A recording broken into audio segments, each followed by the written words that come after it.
What is up guys, this is Mr. Ninja Boy, and today I'm going to start a new series guiding you guys through Photoshop, starting from the very basics and essential to eventually getting into the more advanced stuff in graphic design. My goal here is to maintain simplicity in this series and to make it possible for literally anyone to learn to use Photoshop, even if you've just started and are already confused just looking at the interface. Don't worry, I can understand. It may be daunting the first time you open Photoshop with all these options. In fact, it can be intimidating at first starting with any new program. But my goal here is to show you guys how simple yet powerful Photoshop really is. The sky is truly the limit with what you can do with it. If you guys don't know, this channel isn't only focused on gaming. In fact, I've started it with tutorials on game development. By the way, you can check that on the channel if you want to. But I've always really enjoyed teaching you guys my tips and tricks and passing on my knowledge I got in certain programs to newcomers and to people looking to improve. So I'm quite excited to start the series. Later on, we're going to be doing some really exciting stuff like making thumbnails, making logos, complex graphic art, and much more. But in this first tutorial, we're just going to focus on the very basics of Photoshop. This is the perfect guide for someone who's just begun using Photoshop. So like any program, the best way to familiarize yourself to it at first would be to get a hang of the interface and all its features. So we're going to do just that. Then as we dive deeper into this tutorial, I'm going to show you guys a collection of simple yet essential features that you must learn while first starting. Alright, so let's get started. Alright, so let's get started with learning the interface. Now, to make sure that we're all on the same page with the interface itself, with all its features, all the windows, everything, let's go to Window and then Workspace, and then make sure you're checked on Essentials Default, which is basically going to ensure that we have all the same features and everything. Alright, so now let's proceed and make our first file, our first project you can call it. So let's go to New, File, and then New. And then this is basically the window where we're going to do all the settings for our project. So first of all, we can name the project whatever we want. I'm just going to name it example for the tutorial's sake.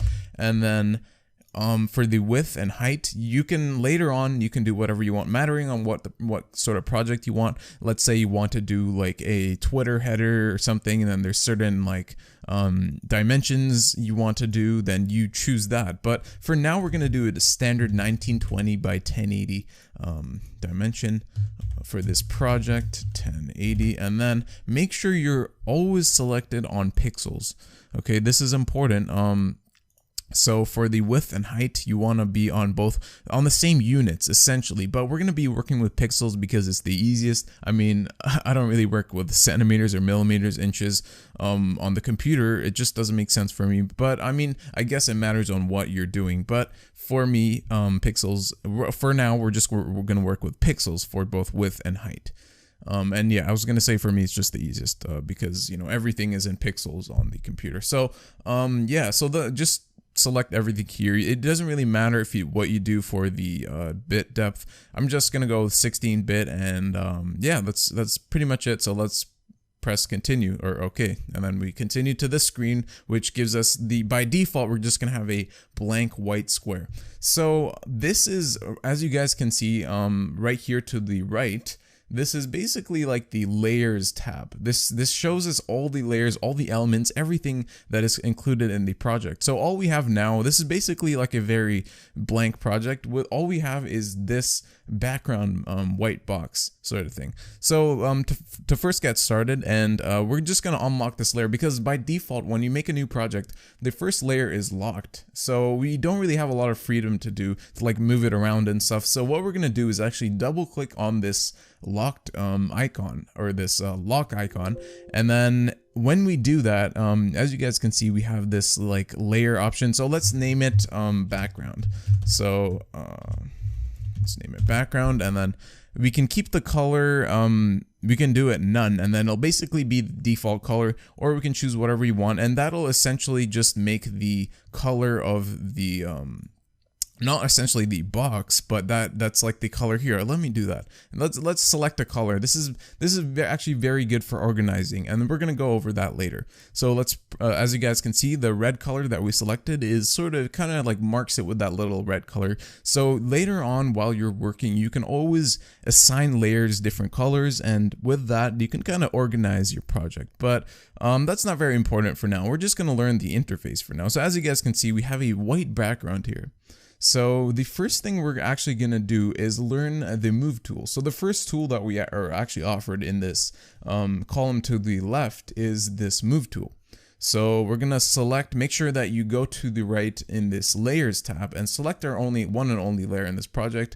And then we're going to select the move tool. And then we can, as you guys can see, we can move the box around. And what you see in this background, if you see this like sort of checkered background, that basically means it's transparent. Because if you render out this picture right now, it's basically going to be transparent. So all you'd see is this box and then nothing else. This background is transparent. So what we're going to actually do is undo that. So you can undo move, and then let's say you do a couple actions. The best way to undo stuff is to actually go Control Alt Z, because that is the ultimately, like, you can only undo once. See, as you guys can see, I undid all the way back to creating the background. So let's actually read step forward. So if I do Control Z, wait, hold on, step forward, and let's add like just for the tutorial's sake, let's just do like scribbles, something like that. So let's say I did Control Z once, and then I did it again. As you guys can see, it just redid that. So the way we go step backwards, if you want to keep on undoing more than once, is Control Alt Z, or we can go edit and then step backward. That's a very important tool you guys must know in the future. Anyways, so now let's add a shape to this project. As you guys can see, that is like, we learned like to use the move tool, which is, you know, it's quite straightforward. And then we're gonna learn to do more stuff like rotating. So the first thing we're actually gonna do now to learn that is actually go down to this tool right. As you guys can see, it's like a little squiggly sort of shape. So we're gonna right click on that and actually select the rectangle tool. So as you guys can see, we kind of have this little crosshair sort of thing. So we're gonna select and drag, and we're gonna make a rectangle by doing that. So we did make a rectangle, but as you guys can see, it's sort of like a white rectangle, so it's kind of blending in the background. All you guys can see is like the black outline around it, kind of indicating that we're selected on it. So if we deselect that, as you guys can see, we can't really see the rectangle. So we're gonna assign a color to it, or a fill color. So we're just gonna go to the fill option, as you guys can see up here. Select that, and we can choose any color for the rectangle. Since the background is white, anything that isn't white it's gonna show. So let's just make this like a dark gray color, I guess. That works. So now if we want to move the rectangle in the middle, of course, we can do that by just clicking, dragging. And if you guys want to move any object in a sort of linear fashion, where you don't really, if you want to just like assign like a certain, let's say we want to move it like horizontally, so we can just like put it there, and then if you just hold down shift and then move it, it sort of locks to the position where it was. If let's say we're moving horizontally now, we can't move it left and right, we can just move it horizontally because it's locked. And then let's say we want to move it left and right, there. So that's the way you, and then let's say we like go shift, as you guys can see, it does that. So we can also do that diagonally, of course. So that's the way you guys can move things linearly, where it kind of just locks onto the axis it's on. So now let's say we wanted to rotate this rectangle. We can go Control T, and that is basically just basically the shortcut for the transform. And let's say we wanted to rotate this rectangle. We can guide our mouse to the sort of corner of the box, where we kind of see this little arrow pointing downward and then to the left. And once we see that, we can click and drag to how we want to rotate this. So let's say we want to rotate it like that or like that. And you can if you guys also can see like this angle sort of thing up here, we can do that numerically. We can we don't necessarily need to do it visually here, but we can also input numbers and do whatever you want with the angles. Same with the width and height, all the dimensions. So let's say we wanted to reset that to 0. Just to you know, have it like how it was before we did any of the edits. Or another way you guys can do that, let's say you scaled it, you did a bunch of stuff to the object, but you want to just revert it to how it was before. Before you went to Control T, you guys can just click this sort of like undo icon, I guess. And as you guys can see, it kind of reverts it to what we did before the transform options. So now what we're actually going to do is, yeah, as you guys can see, you guys can scale it visually, as I said, or you can actually do it here. So let's say we want it twice as big as it is now. So we can go 200% by 200%. So it's basically 2 times bigger than it was. And then once we are happy with the edits we did, we can just click this check arrow and then, or the check icon. And then basically we've just applied all the changes we did to this object. All right, so now we're gonna now that's basically like the very basics of the interface. And now we're actually going to add some effects to this box, like a drop shadow, maybe an outer glow or something like that.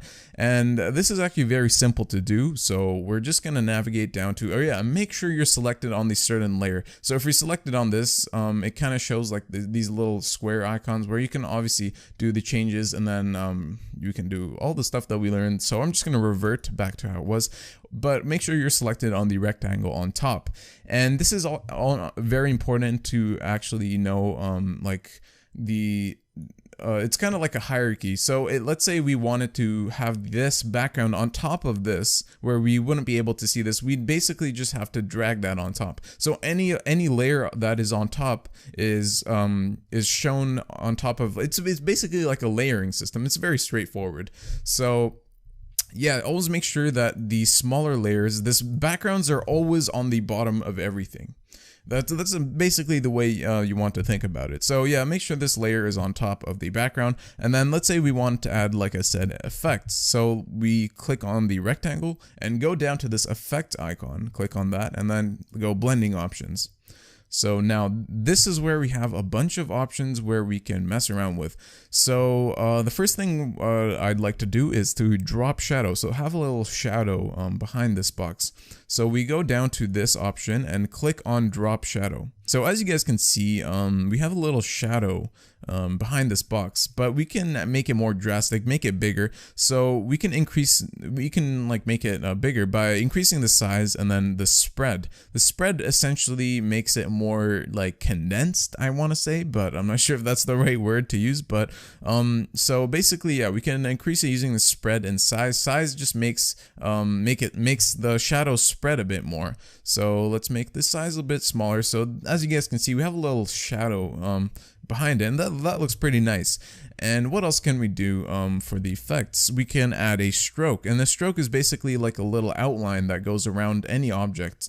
So the stroke, we can change the color. Let's make it red, for example, and then we can press OK. And we can also increase the size of the stroke by clicking and dragging, or also like inputting your own number. So let's say we want it 10 pixels. And as you guys can see, that's the 10 pixel stroke that we have around this rectangle now.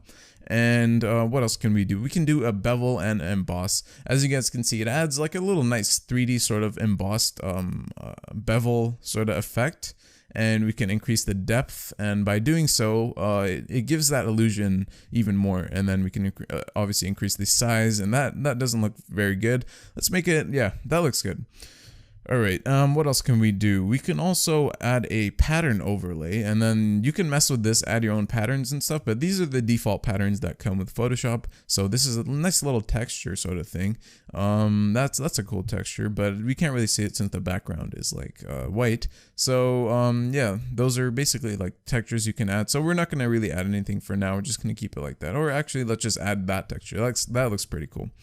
And what else can we do? We can do an outer glow. So outer glow is basically, let's add a different color. Let's make it red, so it'll go nicely with the border, or the stroke. So the outer glow is essentially just like a drop shadow sort of thing. It's very similar to the shadow, but it basically it's just like a little glow of a certain color that you can choose, or that basically outlines around the object. You can also do inner glow that that basically does the same effect but towards the inside of the object instead of it having it on the outside of it. So we can also do color overlay. This is where we can, if it's not a shape and we can't edit the fill, we can actually do it here manually. So we can go to color overlay and then we can change the color, do it to whatever color we want. Choose whatever color we want, and yeah, we're not going to do that now, so we're going to just uncheck that. Satin basically just makes it a little darker. That can be a cool effect. And also, yeah, as inner glow, inner shadow. The shadow is inner shadow is basically like a drop shadow, but it makes it like in the inside of it. Same as inner glow in comparison to outer glow, so the same sort of idea. And a gradient overlay. This is a cool feature that we can take a look at. So gradient overlays, essentially it kind of mixes colors into instead of having one solid color. So as you guys can see, this is a mixture of like a black and a gray / whitish color, and there's a couple of presets which we can choose. There's like a rainbow, and there's like striped black, there's cool colors. So these are only the presets, but you guys can edit them. So let's say we wanted that, and then we can edit it. So we can change the colors here, so we can actually select that, and then we can select different colors. So let's say we wanted the middle color like green, we can have it red, and yeah, so you can edit it to whatever you basically want. So there, let's say we're happy with that, and then that's the gradient overlay. So it's basically like a mixture of colors. That's the best way to think about it, I guess. So yeah, let's just keep it with that texture. And so yeah, those are basically like the effects, the essential effects. They're so easy to to use, and it's very simple, and to add everything, and drop shadow, all the strokes, everything. They're very simple, yet they're used in like in quite complex graphics. I always use them. These are very basic, and they work really well, so they're awesome. So now we're actually gonna import an image from the internet that I downloaded and edit that. So the way we're gonna do this is actually gonna go to File, and then we're gonna go to Place. So there's two ways we can do this. We can go to File, Place, and then find the image that we downloaded. So this is an image of the McLaren P1. Or let's say we undid that, and then we can go to File, Open. And then we can open that, and then that actually opens it to the exact dimensions of the image itself. And that's the best way to do it if you want to edit a certain image, instead of doing it instead of placing it inside a project. But let's say you have a project where you want to mix pictures in and add different pictures. You can go to File, Place, and then find the image and then put it in. But yeah, so we're gonna basically do some edits to this image. So the first thing we're going to do is actually duplicate this McLaren P1. So we're going to go to this tool right here, which is called the lasso tool. And as you guys can see down here, we have a little this thing that says 50%. It's basically how much it's zoomed to the original size. So let's go 100%. So this just means that we are looking at the exact resolution of this image. And the reason why we go 50% when editing the full project is so we can see the full project. Because if we go over 50%, we'd have to scroll around to be able to see everything. But for the lasso tool, it's very important to see every little detail. So we're gonna go 100%. And if you guys have a smaller image that you want to edit, then you'd want to go even bigger. But essentially for this, we're just gonna go 100%. And once we're zoomed in, we're just gonna have a nice shot of the McLaren. So basically just zoom into a point where the biggest part of the image is the focus where you want to duplicate. So now we're just gonna outline this this McLaren P1 having selected this lasso tool. So we're gonna outline it starting from here, and we're gonna do a bit of a sloppy job here. It's not very important to be very precise. But all you got to do is just click and drag with your left mouse button tool, and just select all the outer part of the image that you so yeah, I'll leave this image in the description down below that you guys can edit the same exact thing that I'm doing. But if you guys want to do a different image, just find one on the internet, anything really. It doesn't really have to be a car, but for this tutorial, it's simple. This image is actually very good for like the duplicating and everything that we're gonna do. So I'm just selecting it with this lasso tool. It doesn't really have to be very precise. If I was gonna do this very precise, I'd probably go like 600% on the zoom and then just do like very pixel by pixel, making it really sharp. But anyways, now that we've done that, we can zoom back out to look at the full image and go 50%. And as you guys can see there, we've selected that. Now, before we duplicate it, let's do the same thing with this background and double click on this lock icon. So once we do that, we can basically name the layer to whatever we want. So let's name it McLaren.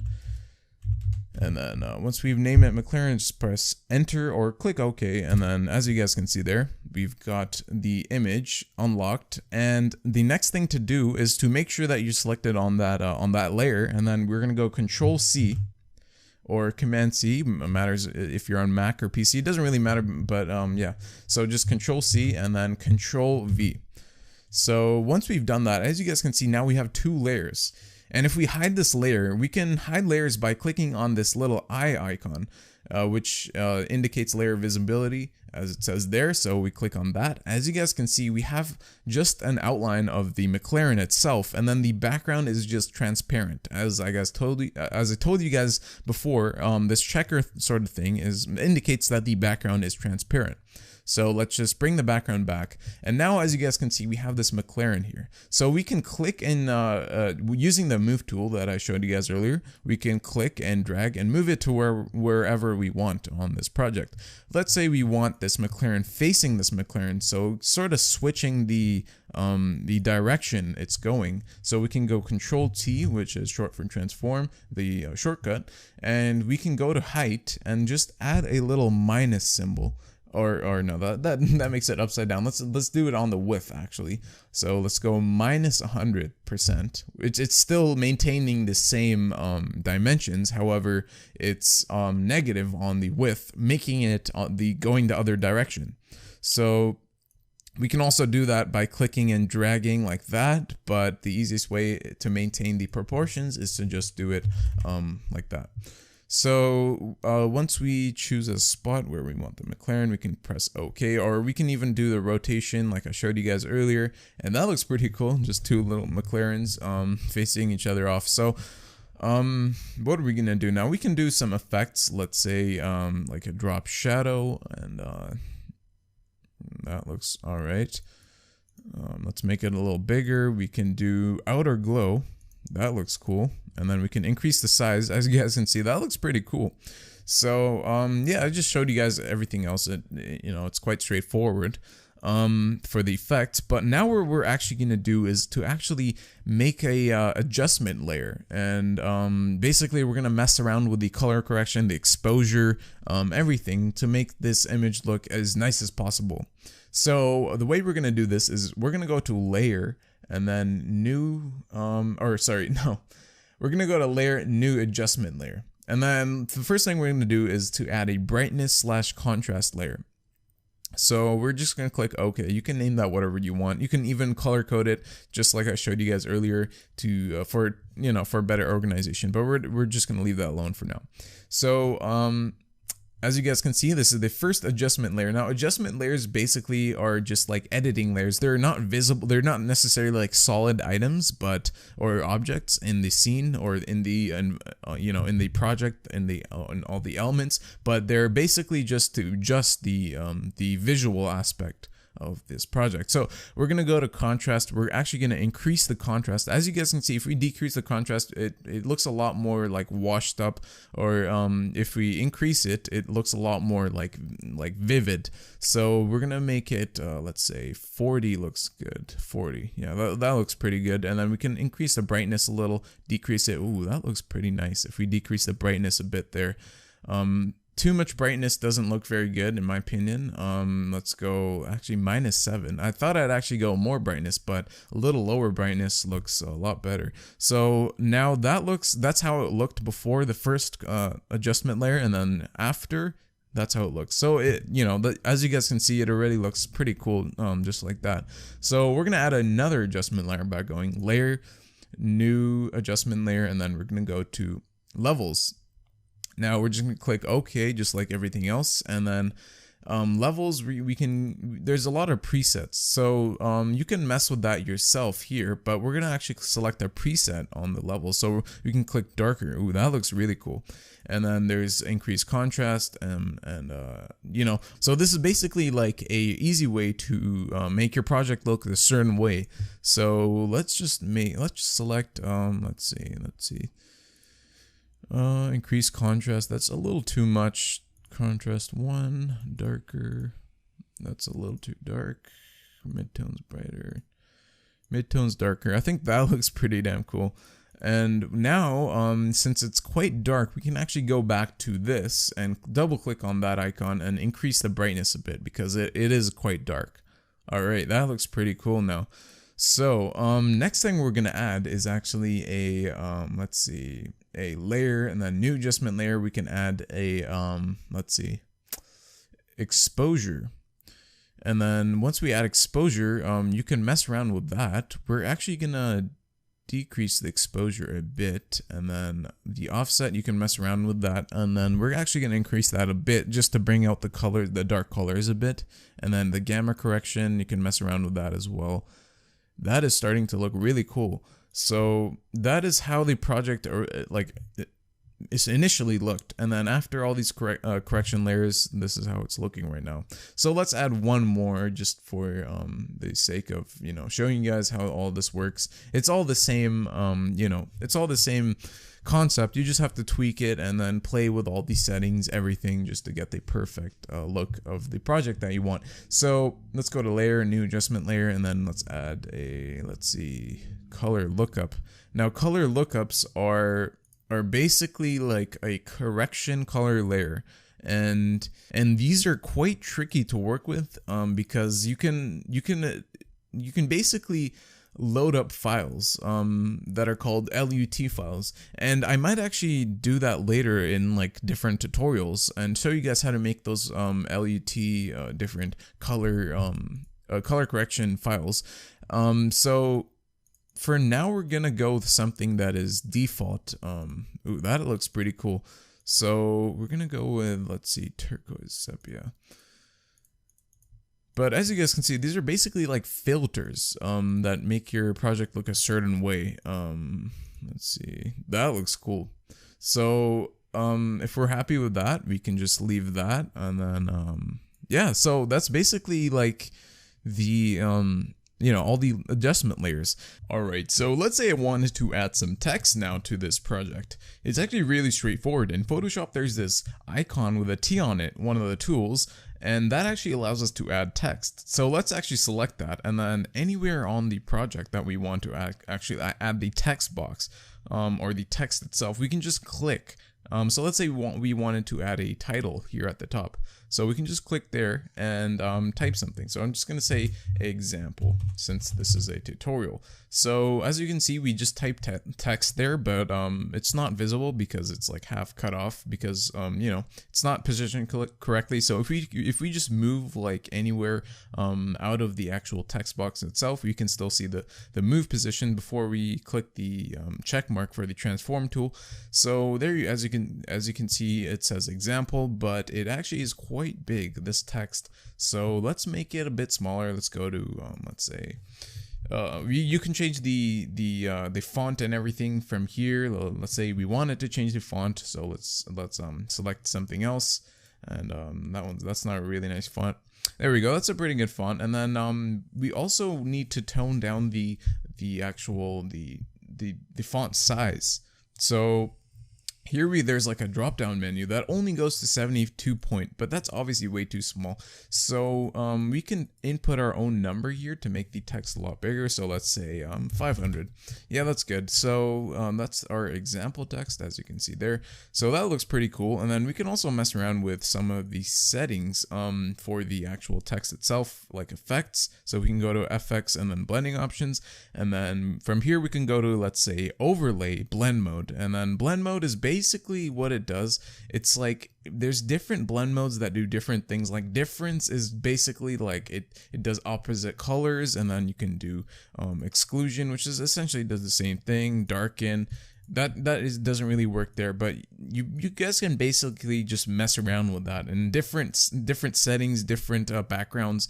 There's different effects that work better than others. So for this one, we're actually going to go difference. That actually looks really cool. And then if we just move around, you guys can see it kind of does like an X-ray sort of filter on the background itself, on what it's you know, on what it's on. So that looks really cool. You can still see the clouds and everything in the actual background. It's basically just the like polar opposite of what the colors are. So yeah, it's really simple to add text in Photoshop. You can also do other effects like drop shadow, everything else that we learned in the effects panel. Okay, so now let's say I wanted to erase a part of the McLaren. So we can actually use the eraser tool, which is also very straightforward to use. So there's this little tool, like this little eraser icon that we can select here. Once we selected that, we're gonna go up to here and actually select the size. So let's go around 100 pixels. And then we're gonna actually decrease, if you have a hardness on like 50% by default, just decrease it down to, let's say, we're just gonna go to 0% for now, actually, and then I'll show you guys the difference when you actually increase the hardness of the eraser. So now we're gonna select the duplicated McLaren layer, and then we're gonna start erasing. So as you guys can see, you can erase parts of this layer using this simple eraser tool. And now let's say we go step backward, and then we go to the hardness and we increase it to 100%, just to show you guys the complete opposite. So let's select the McLaren layer again, and then we can actually just erase it directly. And as you guys can see, it's a lot different. It's a lot like crisper. And then I can show you guys a side by side by decreasing the hardness and then going back. And as you guys can see here, it's a lot softer, like the way it erases, and there it's just crisp. It's a crisp line. So that's essentially the difference between the, you know. And then you can also select different like brushes for the eraser. So that's like sort of like a nice little pen sort of brush, or like a paintbrush sort of, not a pen, a paintbrush sort of style to the eraser. So you can do lots of cool styles with that actually. But let's just go Control Alt Z for step backward, and just go back to where it was. So yeah, that's basically the eraser tool. And I wanted to show you guys one more thing before I end this first essentials sort of like basics tutorial. Is I'm going to show you guys the pen tool. Now the pen tool is something that is sort of like how you make logos, how you make like objects, how you make shapes and stuff in Photoshop. And this is a very essential tool that you must learn. So let's make another new project, a blank project. So let's go 1920 by 1080, or we can actually just go back to this one. Actually, forget that. So let's just delete that, and then we have the white background here. Or we don't really have to delete it. We can just click on the visibility icon and just hide it. So let's make a shape. So let's say we wanted to make a letter Z. So we can start by selecting a point here, and then let's say we wanted to make another point here. So a letter Z looks something like that, right? But that's not necessarily straight. So we go Control Alt Z for step backward, and then we can keep this anchor point here. However, when we select the second point, we can hold Shift down, which basically makes it straight. See, as you guys can see, that's a perfect straight line. Now to do it diagonally, we can also do the Shift tool. You use the Shift tool, and then if we want to move this, we can select Control and then Shift, or sorry, not Shift, just Control, and then once you've dragged it to where you want, we can click Shift, and as you guys can see there, it's straight. So let's put it right there. That looks good. And then we can also select the third point by clicking Shift, and right there. So now we're gonna actually make it like 3-dimensional, and there we go. We can press Control to edit that one point, and then let's bring it up to here, click Shift to make it straight, and then add another point by clicking shift to make it straight, of course, and then finishing this object. Once you're finished and then you want to like close the object, you guys can see that little circle icon beside the pen tool, and then once you click that, it basically makes it a shape, and then you know, we can right click, create a let's define a custom shape actually, and let's name it Z. So, and then we can click enter, and so let's actually go to this rectangle icon and then select custom shape tool. And then from here, there's a little drop down menu. We can select all the custom shapes that we have, and the most recent ones are on the bottom. So your icon that you probably just made is on the bottom, and we can click anywhere on the screen and then have, this is like the default width and height, I guess. So make sure you're always on preserve proportions if you want it to look exactly how you made it, and then you can adjust the height and width, but I'm just gonna leave it like that for now. So this is the shape that we have, and as you guys can see, you can't really see it. It's probably because it's white. So we're gonna go to the effects, and then we're gonna go to color overlay, and then yeah, we can change the color to whatever we want. Let's just make it black, I guess, because you know it's white in the background. It's easy to see, and then we can do everything else like that I taught you guys, like outer glow. Let's make it I don't know, red, and size, spread. Let's actually just make the background transparent. So yeah, as you guys can see there, that's the outer glow right there. So yeah, that's basically all I wanted to show you guys in this essentials tutorial. I feel as though I covered everything that is very essential to learn when you first start using Photoshop, from the interface to the, you know, the essential tools that you must learn. And from there, it's not very hard. Like everything else is really straightforward, just like this. It's basically just more detailed, has more features, you know, there's more features to cover for sure. And that's definitely why I want to continue this series. And yeah, that's going to be it for this video. I hope you guys enjoyed this essentials tutorial for Photoshop. And yeah, I'll definitely be continuing this, and stay tuned. And if you're new around here, make sure you subscribe, and because I will definitely be doing of course a lot more tutorials, get notified when I do upload.